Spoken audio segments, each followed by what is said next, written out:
Freeberg's channeling Tim Walz over there. I know. Wow. He's as exciting as Tim Walz. Got your flannel on. Do you know what a venture capitalist is, Freeberg? Oh, he's shilling Supergut. Well, as of last week, when good. JCal decided to turn All In into a commercial, I was actually going to do a Supergut background. We're launching Supergut nationwide in Target this week. Any Target in the United States you can go into and pick up Supergut. You can buy the GLP-1 booster. You can buy the prebiotic shake. I have that, actually. Is that the chocolate? Or do you It have is the mocha? chocolate. I mean, I like This the one's mocha. chocolate. Okay. Mocha's good, too. All right. Let's Well, get thanks started. for the support, JCal. I appreciate Of course. We're cutting all this out. it. No way. This is why I do this. Next time, plug a company I have a stake in. Let your winners ride. Rain Man David Sack. And instead, we open source it to the fans, and they've just gone crazy with it. Love you, Bestie. Queen of Quinoa. Also, All In Election Night live stream is coming November 5th. You can watch live. Sax will be Oh, hosting. we're doing that? We're doing it. You're hosting it. Your team said you're doing it. And so you'll either get to see... Are you not going to Mar-a-Lago, Sax? Well, if things continue to look good for Trump, Oh, I might go to Benji. Mar-a-Lago. Oh, I might. Benji. Yeah. Okay. So well, you're a then maybe. you come Let's in not remote. commit Sax. You're a maybe. If you No, go to no, Sax will Mar-a-Lago, go. you're excused. I can Okay. live stream from Mar-a-Lago. Oh, that would from be Mar-a-Lago. amazing. Absolutely. That'd be amazing. I'll go to Mar-a-Lago. That'd be fun. Yeah, if it looks good, I'll go. So maybe that's just go. Jason's like, I'll just go. 5th. Of course I'm invited. I talked to Jared. I mean, if Jared things look Kushner. as good as they do right now, then I think I'm going to have to go to Mar-a-Lago. I think we should all be in Mar-a-Lago. Yeah. It's going to That'd be be a cool. unique experience. Oh my God. Can you imagine being in Mar-a-Lago and he loses? Oh my God. Well, that's why I That don't want would to be go. dark. Unless this Yeah. thing is in the bag. It's got to be too Exactly. big to rig. If it's too big to rig, I'm going to Mar-a-Lago. Too big to Do you guys think Polymarket is like, why do you think it's different from the polls? Are we talking about this today?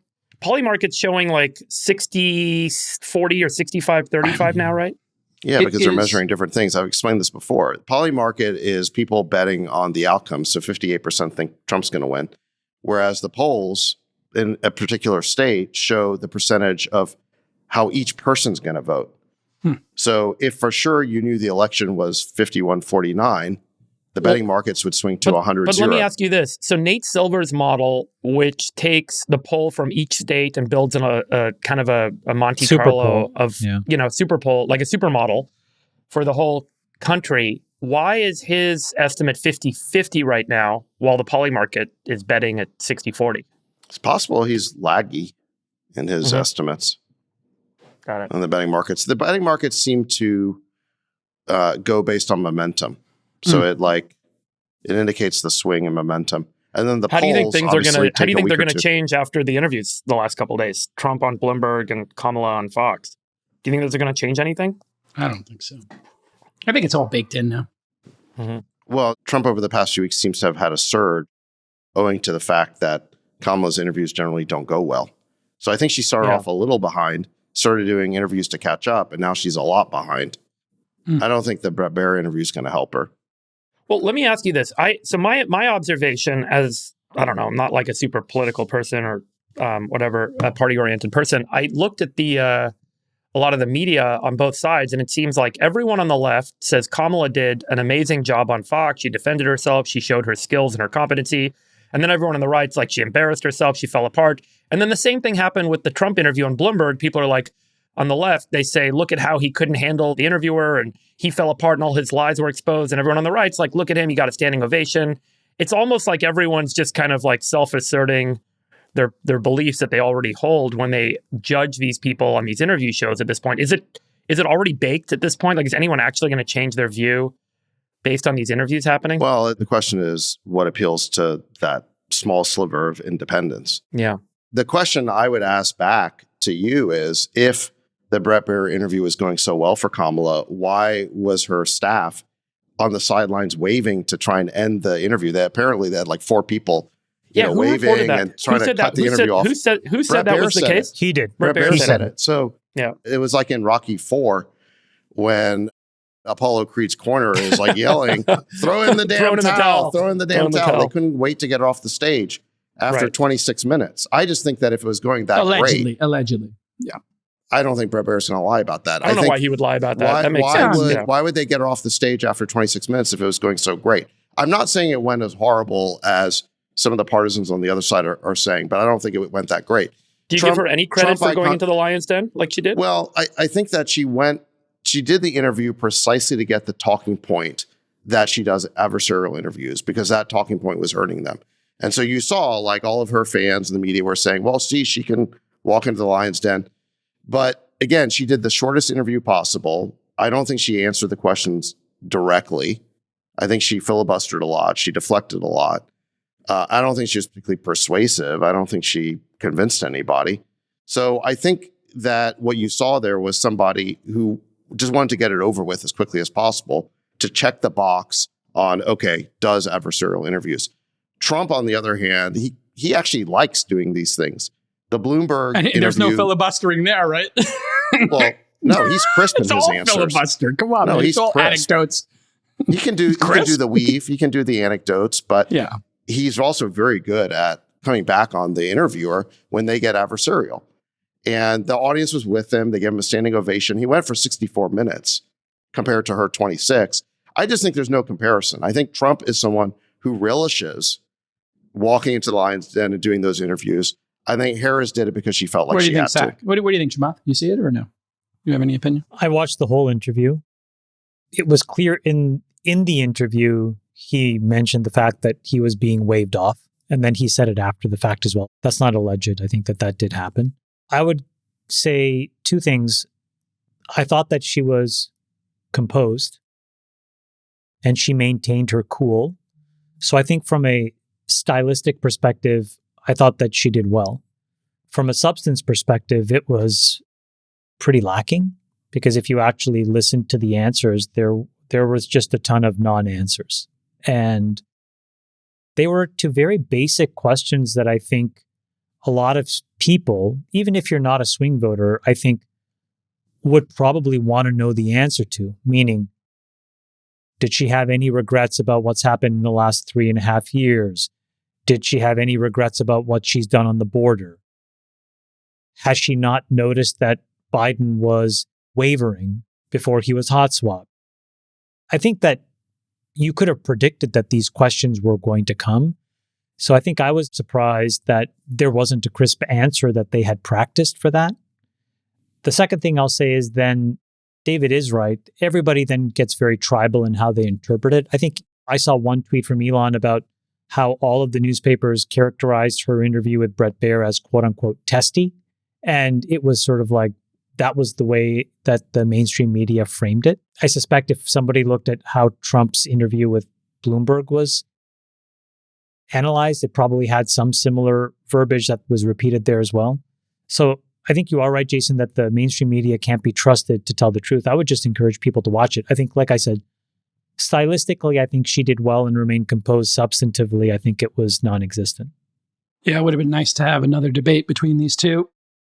She still Totally can't honest. really explain how she's different than Joe Biden, other than the fact that he's a white male and she's a woman of color. So beyond just sort of the superficial differences, she can't explain on a policy level what she would do differently. She's had so many opportunities to say that. They asked her on The View. They asked her on Stephen Colbert.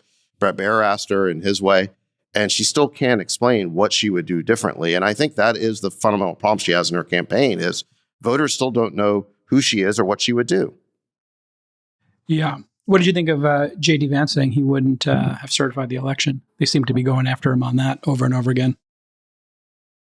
Zach? You're the only person talking about that. No. Literally every interview. They've been chasing him down the hall asking him. I'm not the only person. I may have started it, but what did you think of him saying he wouldn't have certified? That is kind of like when he's in a combative reporting moment, that is the question he gets a lot. That's not the interview I saw. I saw him, the interview he just did with Martha Raddatz she was saying that Trump was exaggerating. No, but the question I asked you, Sachs, about You're him saying he fixated on wouldn't that whole certify thing. January 6th. You're the only one who's No, I'm just fixated on it. curious. No one, and the other who, journalists. What do you think, Freeberg? no one who is persuadable, who doesn't have TDS, cares about that topic anymore. What do you think, Freeberg, about him saying he wouldn't certify January 6th? And it's not what they're asking JD. If you want to talk about interviews that JD Vance has done, talk about the one that's actually going viral right now. And that was the interview he did with Martha Raddatz, where she starts saying that, we've only had a few of these apartment buildings taken over by foreign gangs. And he's like, do you realize what you're saying? There's no comeback from that. He destroyed her. It was very compelling what he did. It was and very every compelling. interview he does is like that. Yeah. I mean, she was basically saying that she spoke to, what was it, the city manager, and she's like, he said only a handful of buildings have been taken over.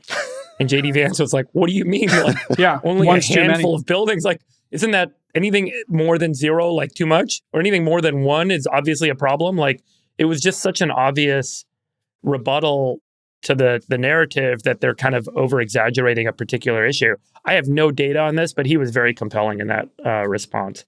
I thought it was pretty strong. But I will say, like, generally, neither candidate seems to be introducing a new message or seems to be introducing new content. They're just kind of standing up, kind of repeating things that they've said, showing that they can handle and manage different kind of combative reporting tactics. And that's kind of what's going on. And everyone seems to have made up their mind. I see a lot of people on both sides say, again, this person did great. My person did great against this combative reporter, and the other person did poorly against their combative reporter. And everyone's kind of biased in their view. It just feels like this election's baked, and we should just go to the polls and be done.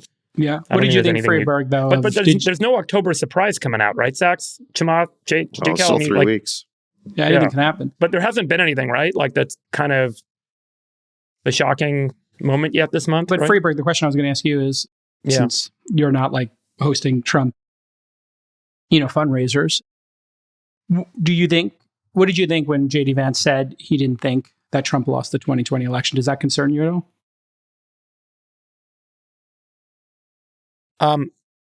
There's no way to answer this with the kind of clean framing I think you're looking for. What I saw from JD is that he wants the reporter and the people that he's talking to, and I hear this from him, to zoom out a little bit and recognize that there are significant control systems and biases that he believes and others believe are strongly affecting the election process and, as a result, the election outcome. And I think that message is lost because people want him to say, Trump lost the election, you're not admitting it, you're bad. But those people also aren't hearing the point that he's making, which is that there are biases. And we heard these biases, by the way, with Democrats in prior elections as well, where they highlighted that they believed that there were biases with respect to misinformation being amplified on social media. And then the next election cycle, they were able to step in and influence what was being changed on those social media platforms. And so there's this big kind of media war going on that's why through social media platforms. And I think that that's what both sides are highlighting is their big concern. And now there's this other big concern about, is there appropriate voter verification that the people who are voting?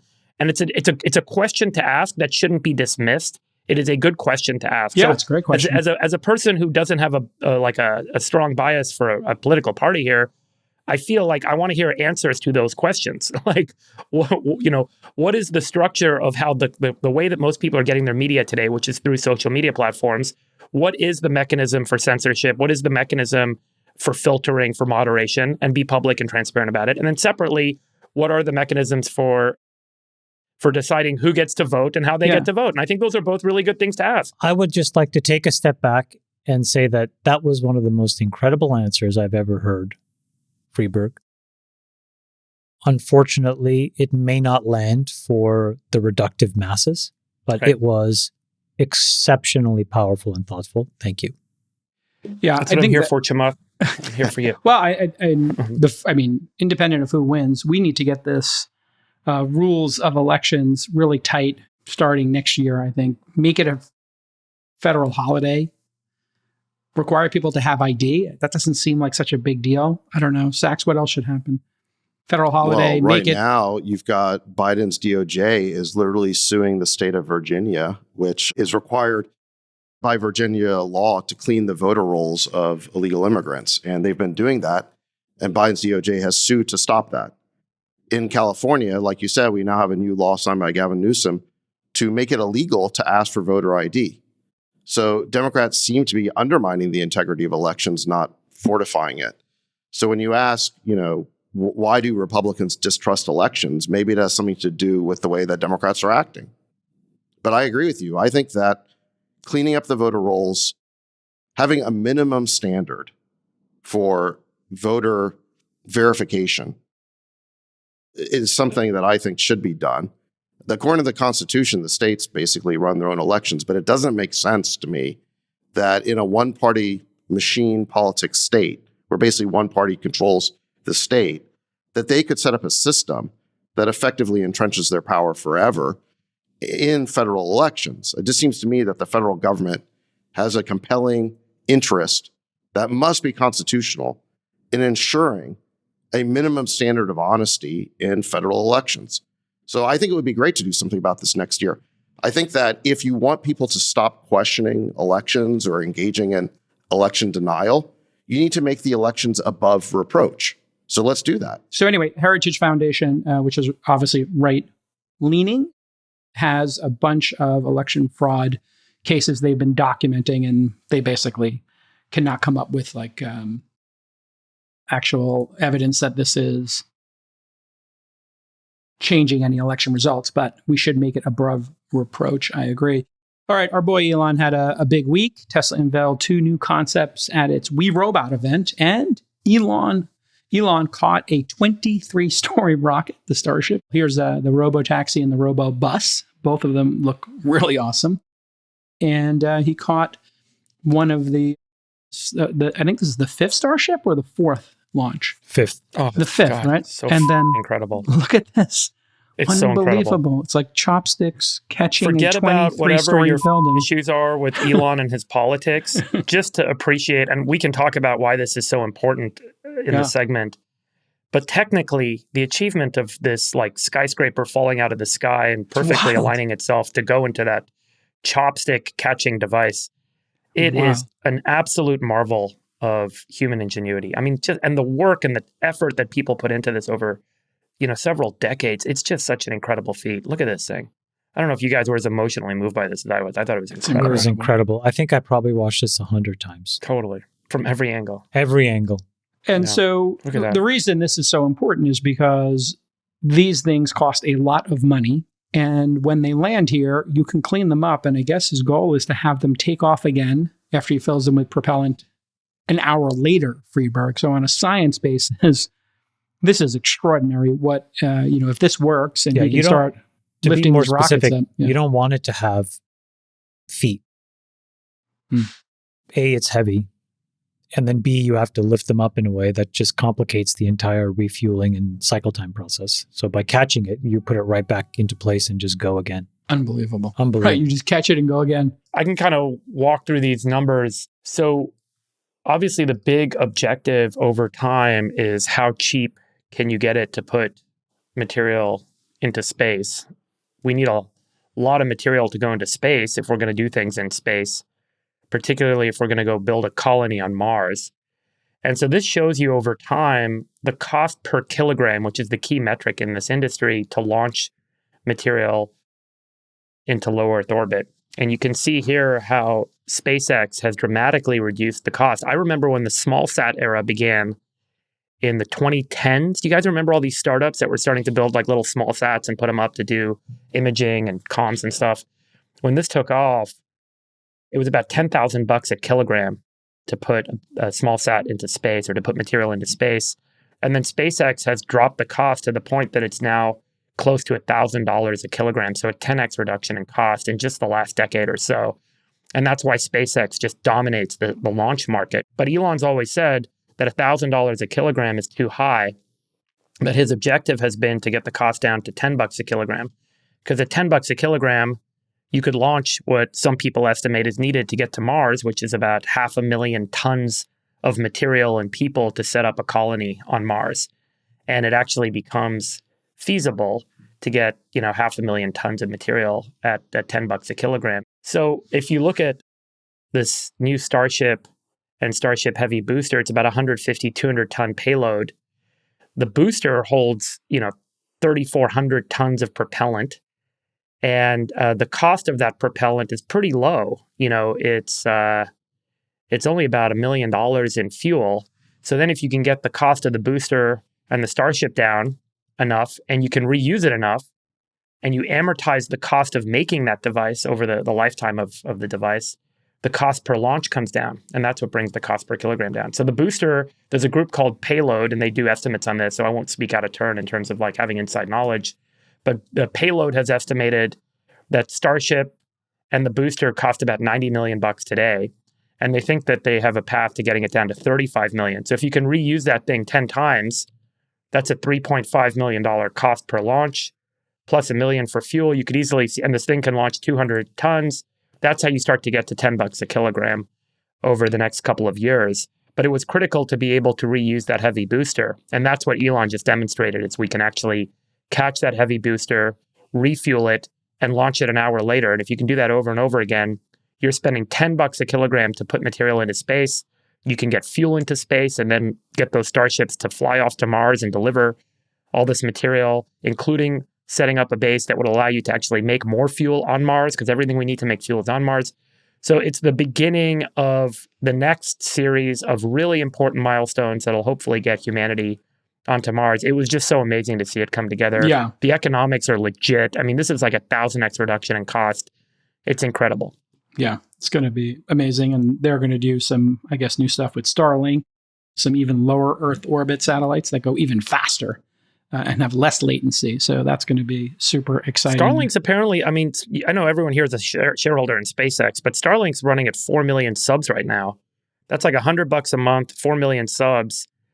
And if you do the math, I mean, how many people have ISPs that are slower than Starlink, right? How many people have cell phone providers that they're paying roughly the same amount that aren't as good as Starlink? If we can get satellite to phone and you can get Starlink more broadly available, this could be 100 million subscriber business. I mean, this could be absolutely one of the biggest businesses on the earth. It could like, be the insane. largest subscription business in the history of humanity. I think the largest ones right now are like Netflix, 250, Disney Plus, 150, Verizon, 100 million. So yeah, could be hundreds of millions of subscribers. It could even crazy. be, and it could be the first 500 million subscriber product in the world. We could look back one day and be like, why did we run all this copper wire everywhere? We don't need it. Yeah, obviously. It's for like sure. Crazy. Especially if it can get to it would be like phones. crazy that we were like ever, I mean, the whole nutty thing about this past week, it's like we could look back one day and be like, why did we ever drive cars? And why do we ever have copper wire laid all over the earth to like move internet signals around? This efficiency gain that's going to be realized over the next decade is just incredible. Just incredible. Chamath, any thoughts on the Robo Van or the Cyber Cab, the Model 2, I guess some people are calling it, but it's, the Cyber Cab specifically not calling it number 2 and doesn't have a steering wheel or pedals. I would have bought 2 of those immediately if it had a steering wheel and pedals. So I want to drive it. Yeah. It looks like the hybrid of like a Model Y and the Cybertruck. So I kind of really love the aesthetics of it. So beautiful. Yeah, you like it? My reaction was actually, I don't know, just seeing these releases now over 10 or 15 years, plus of knowing him, nothing. It's. I guess it's like not that surprising. Maybe it's weird to say. Like I just expect him and his teams to figure it out. Like they're just all so good. And the thing to remember, it's not just him that's incredible, but he attracts a kind of technical and operational wonder kind people. For sure. And that's just a really special thing. So I had that reaction, which was I was really proud and happy for them. For the team, yeah, for sure. For the team and for him. These guys are like incredibly fearless. Fail bigly, right? Yeah. If you're going to fail bigly. Yeah. And then the other thing that I thought was crazy was how many people were trying to dunk on him this weekend. And that surprised me, and caught me off guard, because I think that they were personalizing a lot of anxiety that they are feeling through these companies' successes, which didn't make much sense to me. Well, in fairness, he did hurt some people's feelings with posting of memes. So, yeah. I mean, it makes no sense. Like the guy's like going to save 30,000 road deaths a year in the United States with self-driving, and people are losing their minds over a couple of memes or who he's voting for president. I don't think you have to worry about that. You can just look at the products. They speak for themselves. Anything, Sachs, any response on the Tesla front? Any thoughts on the the bus or Optimus. I mean, they're both very exciting products. I don't think I've got a lot to add. Yeah. I love the bus, Freeberg. I think that thing could become like mobile homes are, ADUs, and you could just send them to... Wait, can we buy them or no? Well, no, not right now, but I think that might be, that's going to be a put big all question. his kids in one. I need it for all my kids. Yeah. Well, see, if this was a platform like the Mercedes Sprinter vans have become, that you see Oh a my lot in God. Europe, then my God. you could Wow. buy an empty one of these. It's got I enough take battery one. life I to take last a one. month. And then let's say you had your in-laws over and there was one that was set up as like a one bedroom. You could click on Airbnb or, Tesla B&B, press a button and the thing could drive to your driveway. You could rent it for a week and then it could leave. Or let's say 1,000 people or 10,000 people were displaced because of a hurricane, Freeberg. You could send 100,000 of these to the parking lots at Walmart, which typically does a good job in feeding people and getting them supplies after hurricanes, since those are so ubiquitous. You could put 100 of these in every parking lot and have a place for people who are fleeing natural disasters to stay. So I thought that was like the most compelling product of the whole thing for me, was the possibility of a sled, like a skiff that you could do anything you want with. Would be really exciting for society. So congratulations to the team. And it's going to take a while, but I could see them having that Robotaxi. Also, I think congrats to Amit. He just got promoted. I saw that. Yeah, he's in charge of all AI. I think he's in charge of all manufacturing and sales in North America now. Oh, okay. Well, there it is. So shout out to Amit Afshar. Yeah. I mean, listen, Guys, I have big news. I just bought my first Tesla. Oh, you did? Did you go with a Plaid Model S? Model S Plaid, yeah. Yeah, that's. I test drove it for car. 2 weeks and sold itself. And are you using the FSD? I use FSD every day. I use FSD and it was like really impressive. So super impressive. I've tried Tesla a couple times over the years and I never really worked for me. The quality just didn't feel like given what I had before, the car wise. You were an Audi guy, right? But Audi guy, yeah. Always loved Audi Audis. guys are unique and so guys. Yeah, that's like a thing, right? It's a big milestone. I thought the FSD was the selling, and then the speed on the Plaid is just insane. It's better than my RS7. It's incredible. With all of my Teslas, I put it in chill mode because when it's in that Plaid mode or whatever, like coffee goes flying. It's my favorite. I love it. I get on but if you have passengers, the kids in the back seat will get like literally nauseous because it's too fast. You got to be careful with the passengers there. It's so fast. It was awesome. It's awesome. All right. Well, there you have it. Robotaxi story. We didn't get to it last week. We almost put the show back a day or two just to do it. In other news, Uber is exploring a bid to purchase Expedia. Breaking news. This was dispelled as we got here on the show. They said this was like very preliminary third-party talks and that there's no serious talks going on about this. Financial Times reported that advisors were trying to look at if a deal structure would be possible between Uber and Expedia. Expedia's got a $20 billion market cap. They popped 8% on the news, obviously. Uber, on the other hand, trading at $170 billion market cap or so. That dropped 3%. If you didn't know, Dara was the CEO of Expedia from 2005 to 2017. He's still on the board. And it looks like this was a trial balloon. Uber's two biggest businesses, rides and Uber Eats, but they also do freight and train bookings. Dara's been pretty clear he wants to create a super app like you have in China or some other markets. Expedia's got a lot of cool products. Hotels.com, Orbitz, Travelocity, and I think the most interesting one, Freeberg, you and I were talking about this, is VRBO, Vacation Rental by Owner. It was like Airbnb before Airbnb existed. And if you look at this chart, since Dara left, the Dara effect, Expedia has gone exactly sideways. The revenue has grown modestly. What do you think of this deal? Chamath, I'll just go right to you with this one, since you like to... Stupid. Okay. There you have it, folks. Reason number one, it's stupid. And reason number two, it's stupid. I mean, this is a $20 billion market cap business. You probably have to pay a control premium of 50%. So the question is, if you were going to spend $30 billion today in the public markets, what would you spend it on? And I think the most important lens that you have to use to answer that question is, what reinforces a moat that I have while also being inoculated from the risks of AI? And I cannot think of a more fragile business model than the UI layer on top of widely available data. So the problem that Expedia has is the same that Booking and a bunch of these other folks have, which is that the principal heartbeat of the company, flight information and other things, are licensed to them by third parties. And so what they are is a UI and a front door. I think it's way too early in the evolution of AI to know that that's safe. And in fact, I think a more reasonable assumption is that those things are pretty fragile. And part of what may explain the doldrums of the stock is that I think people are anticipating a world where, for example, I don't know if you saw, but Perplexity launched something this week. It's just in test mode. They whitelisted me into it, but it's basically a checkout concept. So you tell Perplexity what you would like it to buy, and then it will go and complete the transaction for you.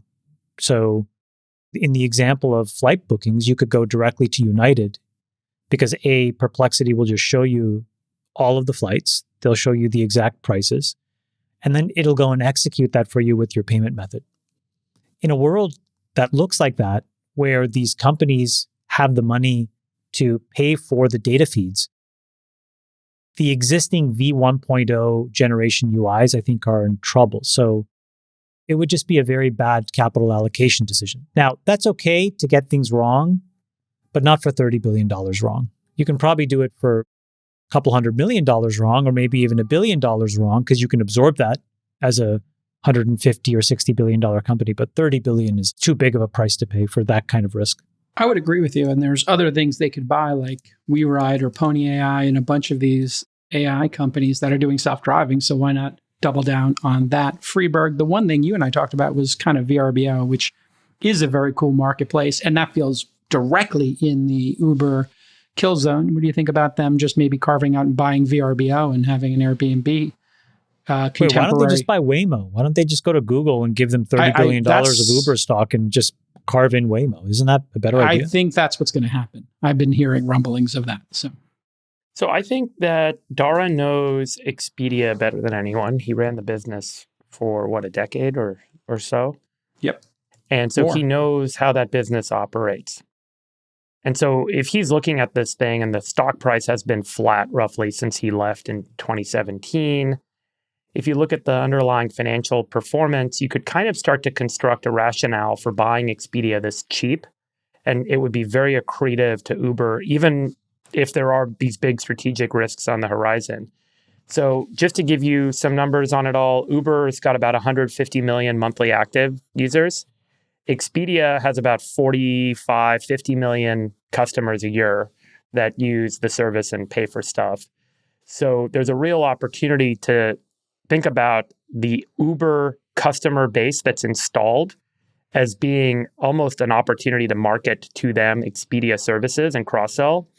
So Expedia on an annualized basis is spending about $8 billion a year in sales and marketing and about $720 million a year in G&A costs. So, and they're running about $3 billion EBITDA right now, run rate. So if you cut about half the G&A in an acquisition, because you don't need all the people that overlap with Uber's people, and you cut about 30% of the sales and marketing dollars because you can cross-sell into the Uber install base, you could see a scenario where you could increase Expedia's EBITDA by 75 to 100%, maybe getting it as high as $6 billion. And while Expedia's market cap trades at $20 billion, this is off of, obviously the recent news that they might get acquired. If you kind of assume a 40, 50% price premium to the last 90-day average of the stock price, which is kind of typical or common for a deal like this, they're probably paying $26 billion for the company. And they got about $4 billion in net cash. So you're kind of paying about $22 billion enterprise value to buy Expedia. So $22 billion of enterprise value. And if you can bump the EBITDA up to $6 billion a year, that's a pretty low multiple. I mean, you could kind of see yourself rationalizing this just from a financial basis that you're paying 4 times EBITDA to buy this thing. And Dara knows this thing, and he would have great command over what needs to be done over there. And he would have a great sense of what to change and what's gone wrong. And there's a lot of interesting assets inside of Expedia. VRBO is a great one that's been under-monetized and underutilized. I don't know if you've used the UX on VRBO versus Airbnb. There's obviously some influence Dara could have with people that he knows well that could go in and fix that interface and make it a better service. And even as AI starts to step in and hotels maybe integrate better with agents and so on, and they show up in a more ubiquitous way, there's other things that Expedia does, like build vacation packages and travel packages that are high margin products that they sell that are a little bit different than what you're used to with just booking a flight. Booking flights makes no money for anyone, but vacation packages is where all the money's at. And so theoretically, Expedia could be smarter about how they build vacation packages and personalize them for families. And that's where they can make real margin, like 20, 30% margin. So I could see a story where this all starts to click for the board at Uber saying, maybe it makes sense. Dara knows what he's talking about. We could buy this thing for 4 times, pro forma EBITDA. This could be hugely accretive for us. So I think that's why this is happening, why this conversation may be happening. That's just me trying to understand. I think it's a good steal, man. What the rationale might be. Could you just go back and explain how would they drive up EBITDA so much? So they're spending about $8 billion a year run rate on sales and marketing at Expedia right now. And Uber's got 150 million active installed users that are using the Uber services every month. Customers, so the idea would be customers, beyond actually users, paying customers. Yeah. So if Uber could cross-sell some number of Expedia services to their installed base at Uber, which they could test and do a little experiment and see if it works, they may be able to reduce the marketing dollars that Expedia is spending to acquire customers through other third-party sources like Google and Bing and other places. So there's a rationale. That's where I think the logic breaks down. I don't think Uber customers want to be cross-sold on booking a hotel. See, this is where I think like MBA thinking is very different than product thinking. Like an MBA looking at this would say, well, Expedia and Uber are both in the travel business. Their apps both involve booking trips. So we can cross-sell Expedia from Uber and then cut Expedia's marketing budget. I think that's how an MBA would sort of hand wave over it. I think the way like a product manager would look at this is to say, what does the user want to do? And I know that when I use the Uber app, I just want to basically make a couple of clicks, set my destination, get my car, and then move on.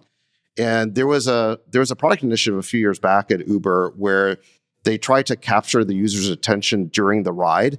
And they added that's like right. this. Yeah, they had that whole ad thing. That ads. Yeah, that's making a ton of money. And it's actually printing money. It was like an entertainment stream or something inside the app. No, but they dialed it way back because I don't see it anymore. It was just clutter. Would you trust Dara's judgment on this, Sachs? Like if Dara were to think about what the Uber user would want and he could rationalize some percentage of them, they could cross-sell Expedia services into. I mean, ultimately, I think it's his decision, right? Like, well, I mean, what you're describing is basically a private equity play. Like Dara's going to come in as like a private equity buyer effectively, and he knows the business and will run it to reduce cost, maybe boost some revenue. And maybe there is a justification for that. But if you're trying to justify it based on cross-selling, I don't think users of the Uber app want to be cross-sold when they book a taxi, okay? They just want to be able to affect their transaction as efficiently as possible. And just to finish the point I was making on that whole entertainment stream that they had, they dialed that product way back because it got in the way. You'd be, in the Uber app trying to figure out how to change your destination or something, and all of a sudden you're being shown like some entertainment product. It's not what users wanted.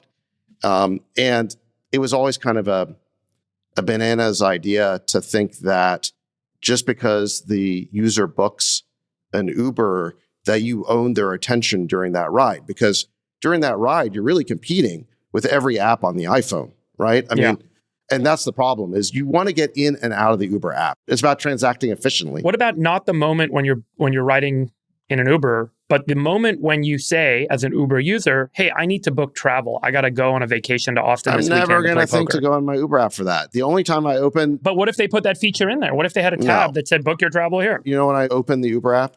When I want to hail a taxi, that's when it's well, like that's I'm you, ready to but go.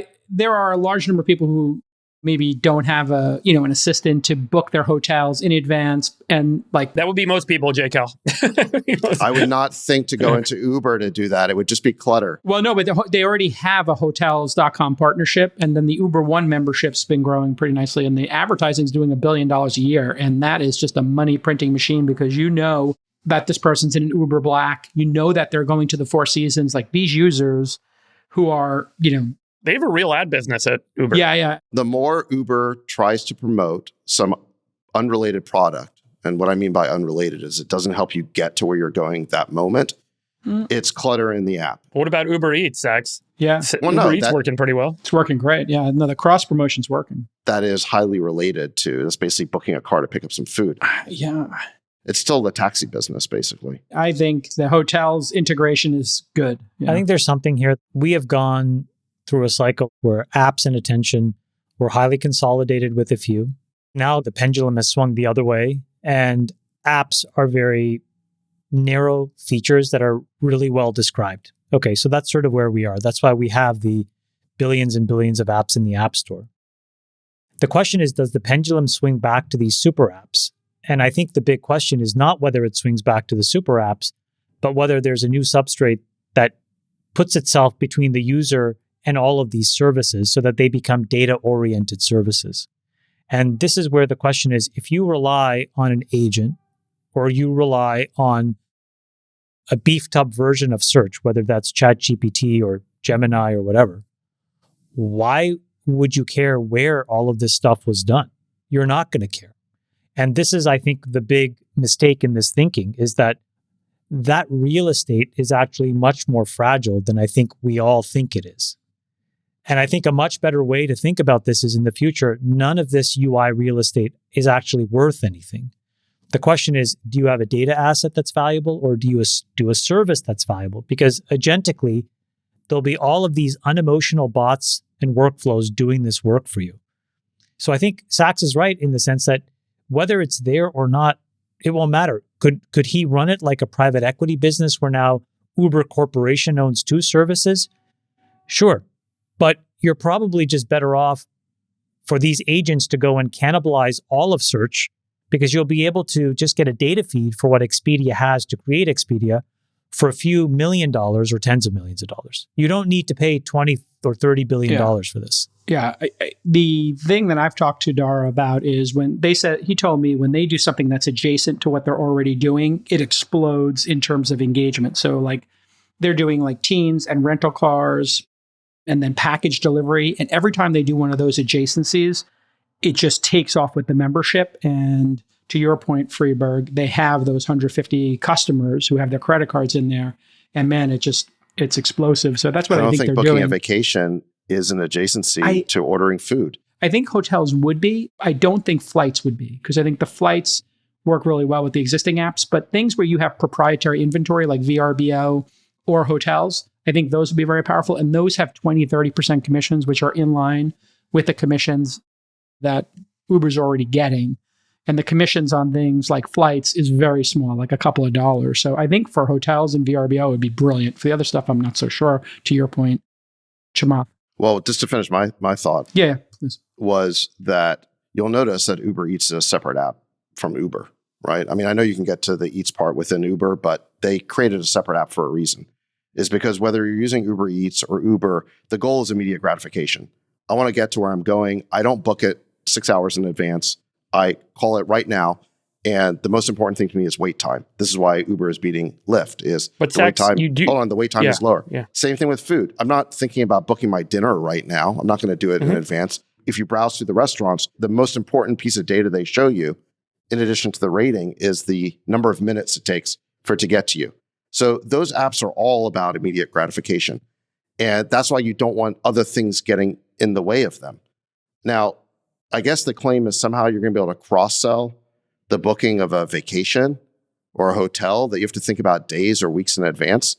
It's just a completely different state of mind. I just don't think that there's much opportunity to cross-sell that. Yeah, Or to use the technical jargon, I don't think the attach rate is going to be high. What about the brand value, Zach? So, because those people are going to another app to book their flight and their hotel. What if that other app was called Uber Travel? There might be some value in that. I can see that. Yeah. If I think that would be the rationale where I could see the Expedia brand. Yeah. So maybe what you could do is take VRBO, rebrand it as Uber Hotel or Uber Travel, whatever you want to call it. Exactly. And then maybe you could push people to download that app.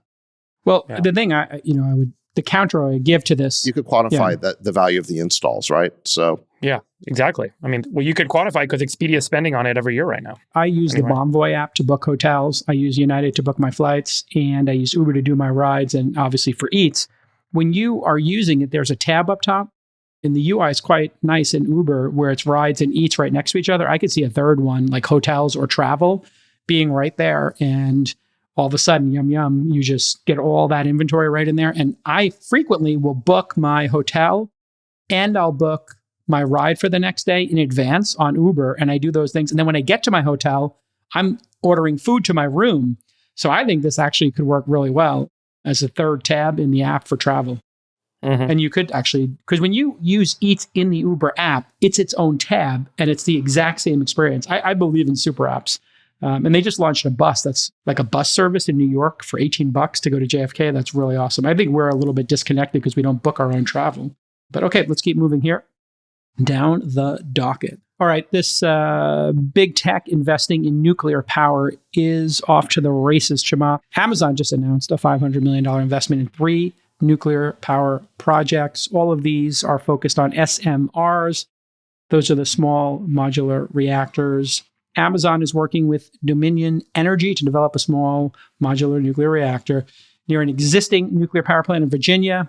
In total, Amazon plans to invest $35 billion in Virginia-based data centers by 2040, and they want to power these by SMRs.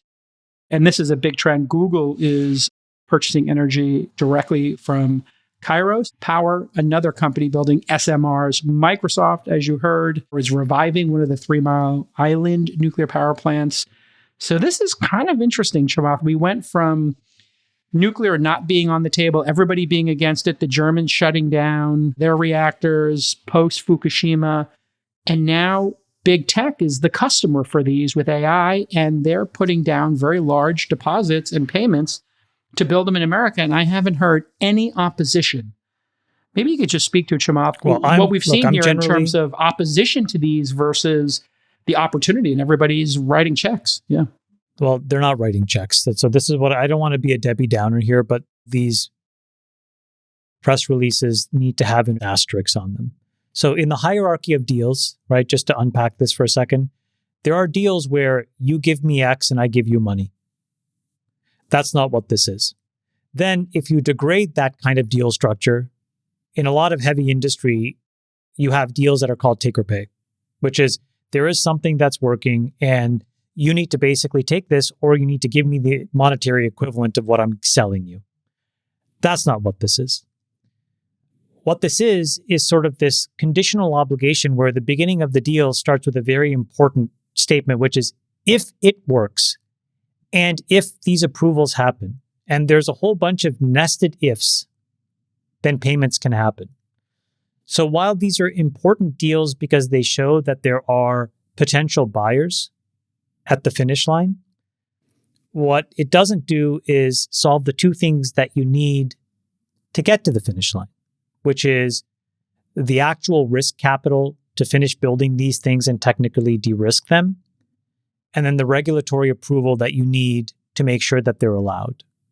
So I think that these deals are good. I think it's a great signaling, but I think it's important to understand the nuances of these things. These are not things where there's money really trading hands. And until that you see that, where irrespective of what happens, the balance sheet is investing from an Amazon or a Google, where there's corp dev folks writing $100 million or billion-dollar checks into these companies, it's not yet quite there. This is more the step before, which is sort of, can you create some marketing and some buzziness to hopefully induce somebody to then rip in billions of dollars of risk equity capital?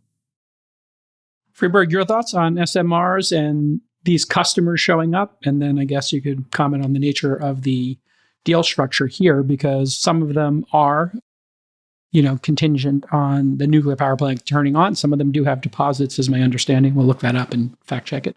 There could be a range of deals here. Yeah, I don't know the nature of the deals. I think, talk about this a year ago. It was also like my prediction for the year was to buy the uranium stocks, predicated on what I think is a really important point, which is as GDP per capita grows, energy consumption per capita grows. And if you looked at the projections of GDP per capita in industrialized nations, there is no way to meet the energy demand, and this was even pre all this crazy AI build out, which is probably part of the GDP growth, but there is no way to meet the energy demand without nuclear. There is not enough solar, geothermal, or wind build out potential that's happening that the stopgap measure is going to have to be, and probably the right long-term solution, is to have a significant amount of baseload come from nuclear. And so what's the fastest way to do that nuclear build out? Well, in China, they have the regulatory authority and the mandate stated they're going to build 300 gigawatts with 300 facilities or whatever the number is. And that's what they're doing. Very large facilities that make a gigawatt of power each. In the US, it seems that because of the regulatory structure here and the way that utilities are regulated and the way that the states have authority and the environmental laws and all the other things, that it might be the fastest path to solving this energy gap problem is SMRs. And that's why and these things produce tens of megawatts. So again, a gigawatt is 1,000 megawatts. And, we need to kind of probably grow our energy production in the United States by several terawatts over the next decade or two. So this SMR may be the fastest path. Now, that could change, meaning we could end up seeing much larger facilities get built out if there's regulatory change in the US and there's more availability. But fundamentally, we are going to need to use uranium to make electricity to meet the demand of the GDP that it seems we're going to be growing it. I think this is just such a necessity. It's great to see the SMR is getting some attention. I just don't know if they're actually going to get turned on, how long it's going to take. And, I don't know what this election cycle is going to bring in terms of regulatory change. I think we talked about it with several of the candidates when we were doing the interviews. Sachs, if we are able to get a bunch of these SMRs built here in the United States, maybe if Europe follows suit, what would this do on a geopolitical basis to our relationship with the Middle East, our energy independence, and of course the AI race to, general intelligence? I'll let you take it whichever direction you want to go. Well, I don't think we're going to, because I don't think anyone wants a nuclear power plant in their backyard. It's really simple. I mean, no matter what the benefits are for AI or for America's global competitiveness, I just don't think your typical community wants a nuclear power plant in their backyard. And I don't think it matters that much if it's a small modular one either. So you think they'll get blocked by local communities? Yeah, and probably for good reason. I mean, I don't want a nuclear power plant in my backyard. Do you? I feel like this has suddenly become a little bit of a luxury belief where liberal elites are always talking about how we need to have nuclear power now, but they're not going to have a nuclear power plant in their backyard. So it's easy for all of us to genuflect about what a great idea this is. But let's face it, these things are going to be built probably in poor or working class communities. And inevitably, there's going to be some accident. I mean, you can tell me how safe they are till you're blue in the face. I don't believe it. Planes aren't supposed to fall out of the sky either, and it does happen. And, they're going to set up one of these power plants somewhere. And it's probably going to have a DEI program, and something's going to happen. I mean, something's going to happen. And then the fallout is literally going to fall out on the people in that poor community.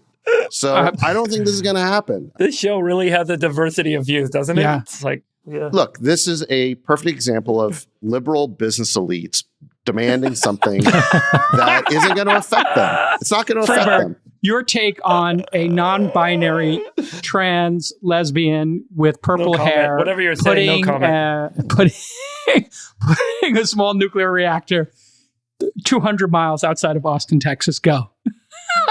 Put your tinfoil hat on. Yeah, how close Freeberg. do you want it to your ranch, J. Cal? I mean, I think there's plenty of land outside of the triangle here in Texas where there is no density, and you could put one, and I'd have no problem with there being one 100 miles, 200 miles. Now, who's going to work there? Who's going to service it? I mean, literally, you would have to, it doesn't take that many people to service these. So, yeah. Until something goes wrong. I think there's plenty of space in the United States to put these, and maybe Freeberg, you could talk and educate us on the safety here. Do you believe what Sachs is saying, that it's going to have a meltdown and he doesn't believe it? I think Sachs's point of view, to be honest, is the point of view that will be held by a large number of people, just like they have been with a lot of other. Is it the right point of view, though? Tell us from a science perspective. Well, no, I don't think it is. I think that the same argument would have been made around we shouldn't have airplanes at all because they can fall from the sky. We should keep everyone on the ground where they're safe. Why would you want to get on an airplane? Why would you want to have airplanes flying over your home? We should all ban airplanes flying over our home. They could crash in our home. It's the same sort of argument. And the reason I'm not going to argue the point is because of the point I made earlier, which is that it ultimately becomes an economic necessity. That for us to meet all of the demands of AI, all of the demands of industry, we want to reindustrialize the United States, et cetera, we need to increase electricity production capacity on the continent. And there is no way to generate enough electricity on this continent fast enough using other means than there would be if we just got these systems set up. So you believe they will go through out of necessity? That's your take. I think globally this is the case, and we're seeing it in China. Now, whether the U.S. ends up becoming a Luddite... China doesn't have to worry about a NIMBY problem. The CCP that's right. They don't have to. This is what we're going to do. Yeah, that's right. And we may end up being China is the M in NIMBY.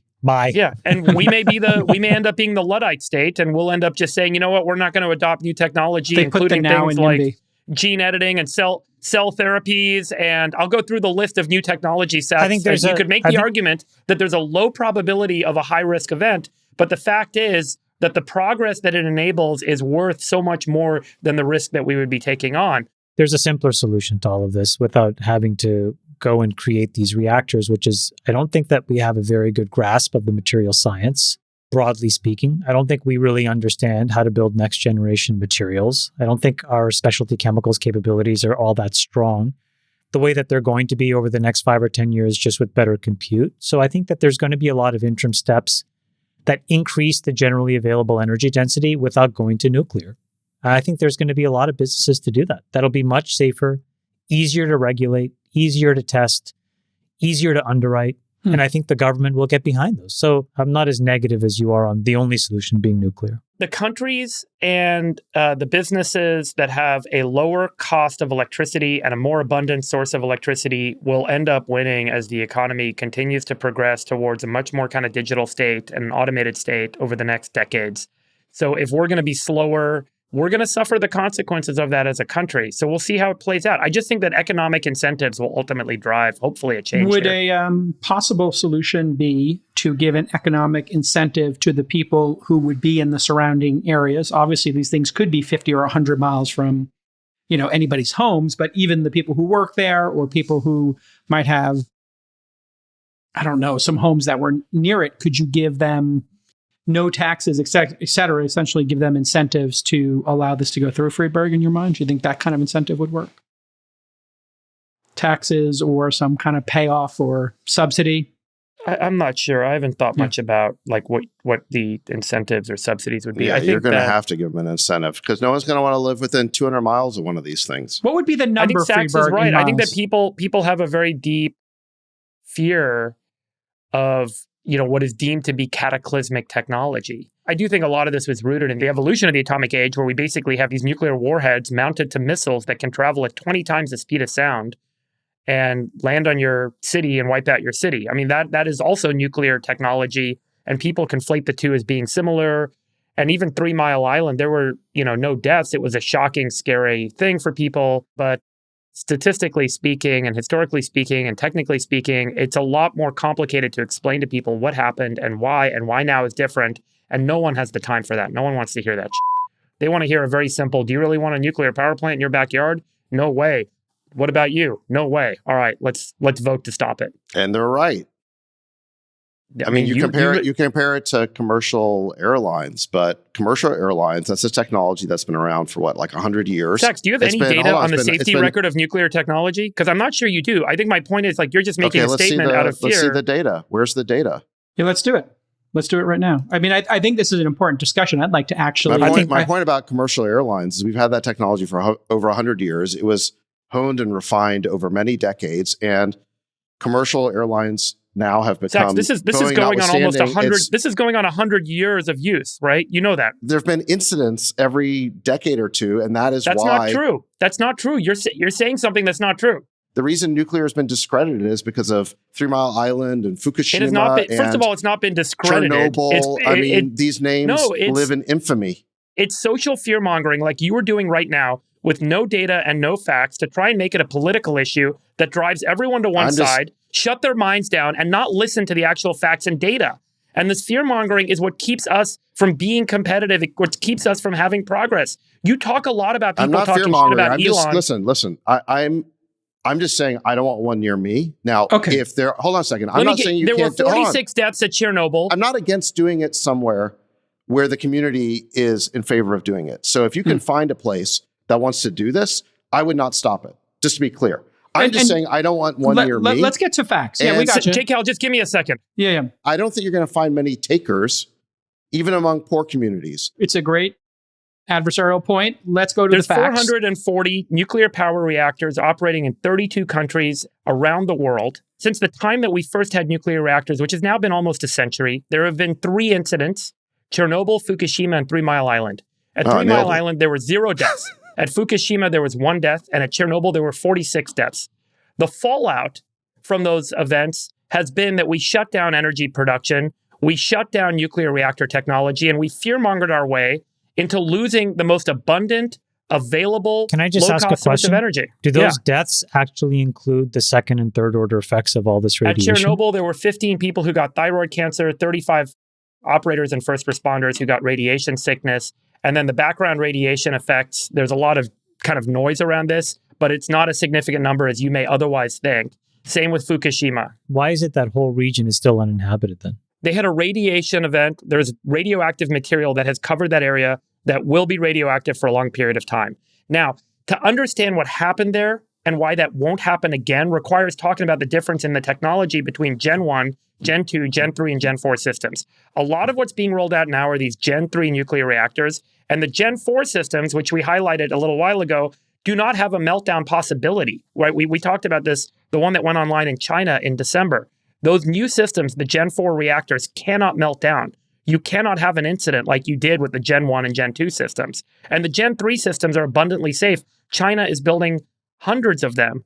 It is a totally understandable science. If we want to spend the time looking at the data and understanding the engineering and the material science work and all the effort that's gone in, billions of dollars over decades, the biggest stumbling block and the biggest wall has been the fact that people have this fear-mongering activity that they tell people, dismiss it. It's too scary. We don't want it in our backyard. Let's move on to the next opportunity. That's what's killed it. And if you just put these things 50 miles away, the radiation, even in the meltdowns, didn't go past those, was my understanding. No. So we even if you want to, just the easiest steel man, the new systems don't melt down. You don't have that possibility. And the SMRs, I am in 100% the new systems agreement with don't you. even work. These SMRs, they don't work. That if may be they're another so point. new, how can you say for sure what the safety record's going to be? Oh, that's just to be clear. SMRs don't work yet. We have theoretical ways in which we can profile and model that they work, but we don't have a functional one that people can look at and inspect. As part of that, we haven't been able to test how they fail. Those are also theoretical. So I think let's put SMRs off and let's just be very accurate. We don't have a functioning working version of one because they don't work yet. Maybe they'll work in the future. Let's hope that they do. What you're talking about, Freeberg, is a step before that, which is the Gen 3 reactor, which has a different safety There are profile. SMRs operating in China, Russia, and India today, and there's about 65 being built at this moment, right? So, and that's outside the U.S. So that's why the U.S. is kind of observing and trying to catch up and adopt these technologies that are being used by, call it, economic competitors and economic partners around the world. It's important for economic prosperity in the U.S. for us to have a degree of competitiveness in electricity prices. If China races towards 5 cents per kilowatt hour for electricity, and we're sitting here at 20 cents a kilowatt hour for electricity, what's that going to do to our economic competitiveness? We are at 5 cents in the generation. And you're saying solar, right? We can fix that tomorrow. We already rely on a nuclear reactor that works. And to Sax's point, it just happens to be millions of miles away. So it can, if it goes, we're all going to go anyways. Yeah, the scalability of solar in terms of getting us to a terawatt of production capacity is the limiting block, Chamath, that in order to get to a terawatt I think that's a material science problems. I don't think that's, you don't need to Maybe run it's not such a headlong bad into thing that other countries are taking the early adopter risk Well, I of was about this to say, technology. that would be, that's This is going to be decades in the the making, forcing. Sachs. Yeah, that's going to be, but if China runs away with this and they have so many of these running and then they're able to power AI and solve problems we're not, we're going to have to get our act together and start standing these up. I don't and think they just power have to be is the 50. limiting. Every Navy submarine's got a nuclear reactor on board. That's and how we it have gets power. so much space in this country. These things could be 100, 200 miles away. But I don't think energy is a limiting factor in our ability to innovate. I don't think it is today.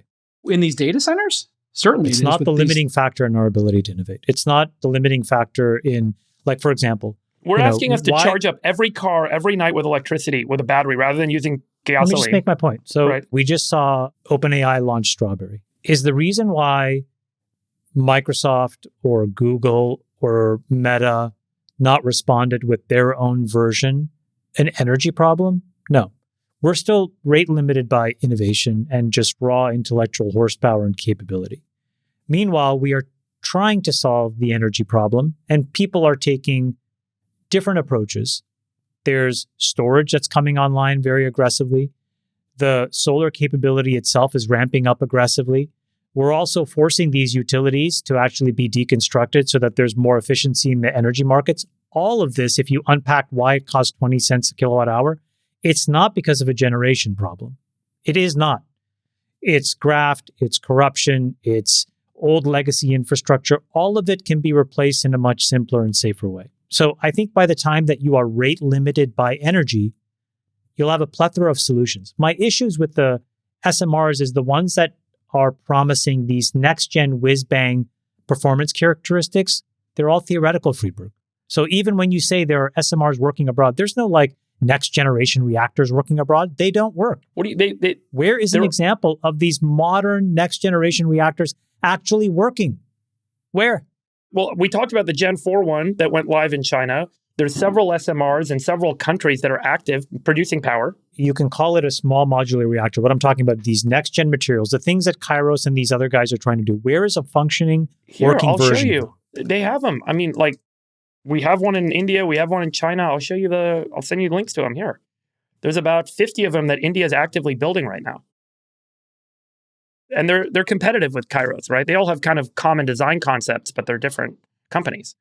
Anyway, I'm just saying, they're getting rolled out. What would be the harm, and just Friedberg, maybe you can educate us in the distance it could be from a city, reasonably, in terms of building a grid to move the energy from, could it be 200 miles from a major city, 300, 100? What's a distance? Wherever you want. You can put power production wherever you want. But it has to travel, right? As long as you got the copper to move it, right? You move the electrons. Yeah, I'm just trying to think reasonably move it is, I guess, what I was getting at. But okay, well, there you have it, folks. A good debate here on the All In podcast. A good debate. I still love you all. We'll lay copper from some country that has an SMR all the way it's funny you said that. Washington State. I was just thinking, if Canada and Mexico have, economic incentive to do this, or they're more bold, maybe they build them in their countries and then they'll be selling it to the United States, right? They'll take if you're Kairos and you can't put this in the United States, but you could put it in Mexico and then come up with a way to get it past Trump's border wall. You may be able to put it into the United States, but we won't know until we know it works. I'm sorry, I keep going back to this tricky little issue if it doesn't work. Well, I think, Friedberg, I'm with you in that even with the disasters that have happened, those are with Gen 1 and Gen 2 reactors. There hasn't been one in a long time, and the fallout from them haven't been I believe those things, if we could spin those up right now, these Gen 2, Gen 3 reactors, do them all day long. I think that they're very safe. They're very reliable. The 3 and 4. You want one in your backyard? The 3s are what we should be rolling out everywhere. I would be fine with one being 100 miles from my backyard, no problem. 100. This 4 that's producing 100. China is producing a gigawatt of power. Would you want one 10 miles outside Austin? I don't think you should put it 10 miles outside of any city. I know that they're doing that in India. They're doing that in China. I would think, if you look up the footprint of Fukushima, that was a complete disaster. They put that below sea level. They told them not to put it there. And they put it near a bunch of people who, were living within miles of it, single digit miles of it.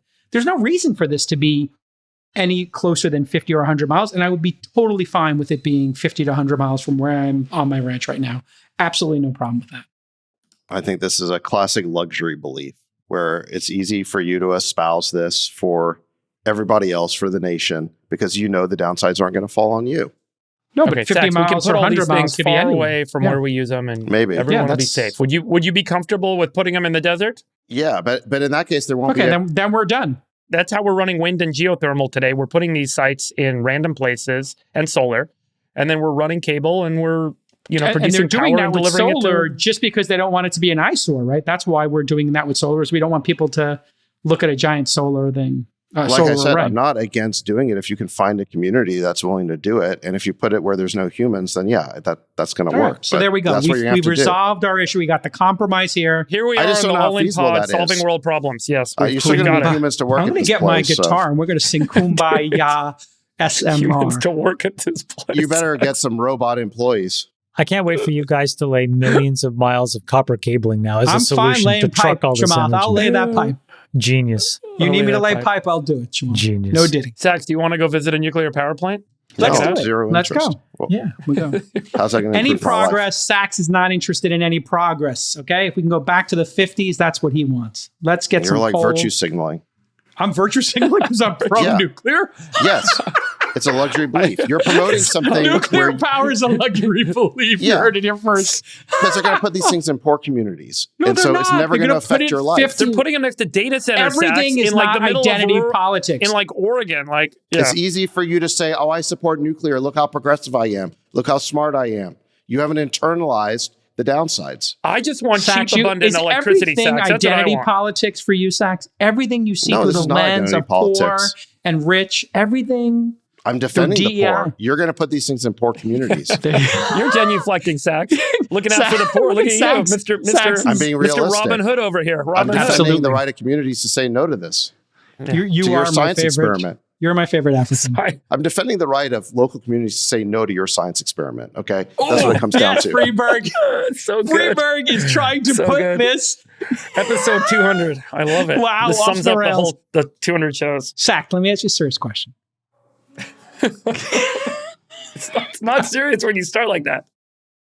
If Trump loses, what's the next 4 years on this pod going to be like?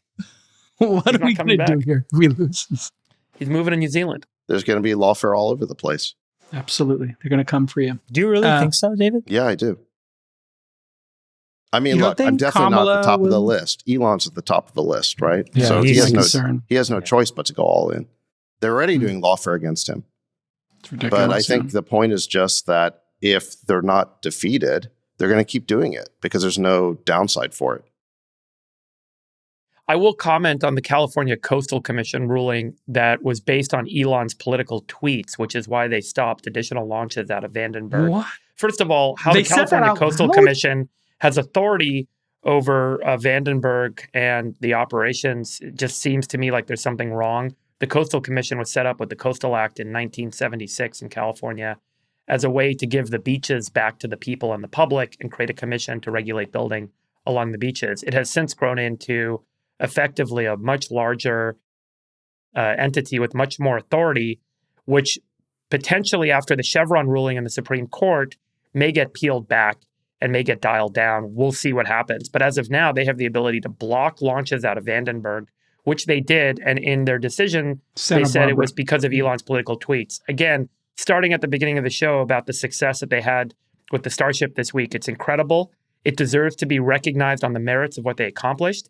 But to bring in his political tweets to make a decision about the progress of SpaceX and allow public space to be used to further that cause and further that activity seems to me abhorrent, and it's ridiculous. And it's exactly what's wrong with the bureaucratic morass that a lot of these institutions have grown into. And this was Do you a think, split they're vote, going to be 6-4. pro or con SMRs? Exactly. Yeah. No, I'm serious. Do you think They're going to be con for sure. They're, Yeah. they're con the every. Coastal I mean, Commission? what the Coastal Commission does is they block everything. They block everything, and they do pictures of the entire coastline. If you build like a shed on your beachfront That's right. property, That's they right. will know it, and they come to you and they're like, "No sheds. You cannot build any structures on the beach."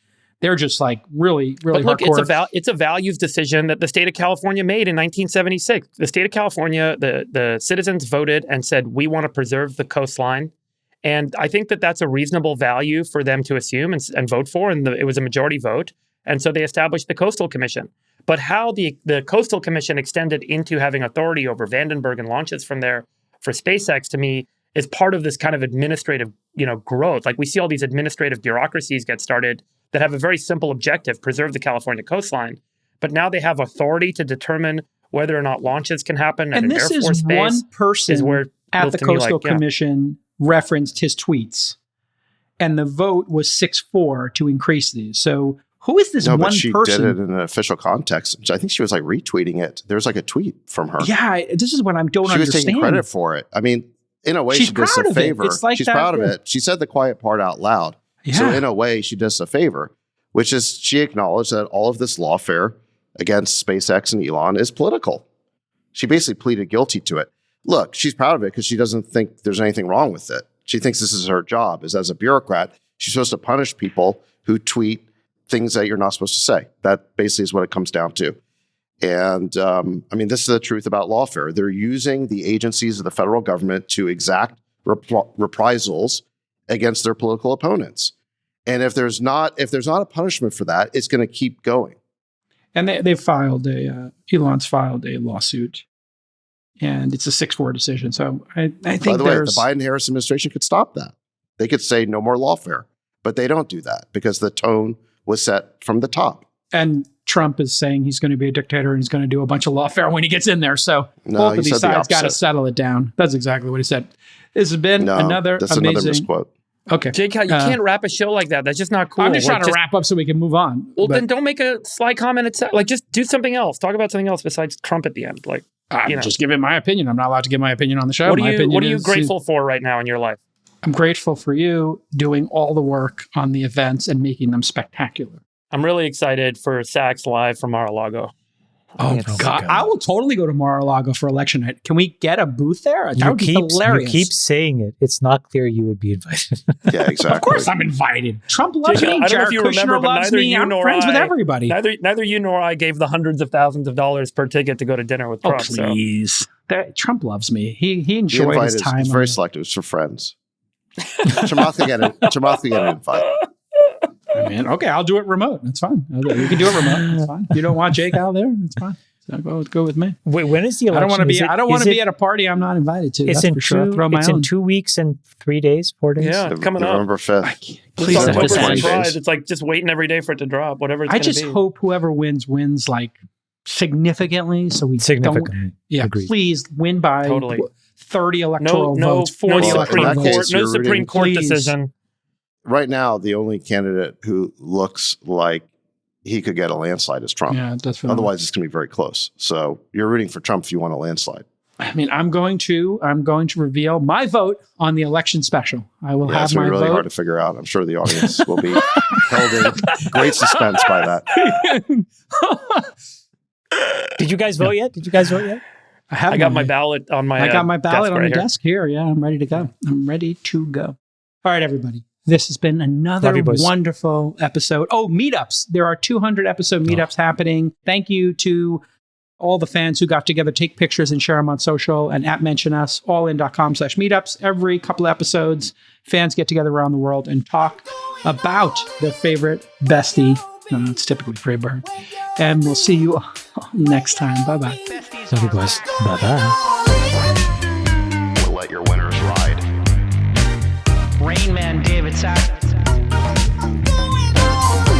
And instead, we open source it to the fans, and they've just gone crazy with it. Love you, Bestie. Queen of Quinoa.